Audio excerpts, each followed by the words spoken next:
এত সুন্দর করে সাজতেছো তুমি। শুরু থেকেই তর্ক বিতর্ক ছড়িয়েছে মার্কিন উচ্চশিক্ষা প্রতিষ্ঠানগুলোতে। বিশ্ববিদ্যালয় ক্যাম্পাসে ইহুদি বিদ্বেষ ও বাবা, লিপস্টিকও আছে। বেড়েছে বলেও মনে করছেন অনেকে। সম্প্রতি কার মতন সাজতেছো? ছেড়ে ইউনিভার্সিটি অফ সাউদার্ন ক্যালিফোর্নিয়ার ছাত্রী হ্যাঁ? স্নাতক স্তরের ও, তুমি তোমার মতো সাজতেছো? বিশ্ববিদ্যালয় কর্তৃপক্ষ। হ্যাঁ, ডরথি কাস্ট্রি ও মা গো মা গো মা গো।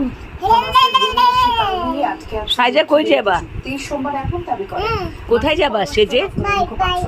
বাইরে ঘুরতে? কার মতো সাজছো? দাদাকে নিয়ে যাবা? কার মতো সাজছো তুমি? শোনো না, তুমি কার মতো সাজছো? হ্যাঁ, তৎপরতা অব্যাহত থাকবে।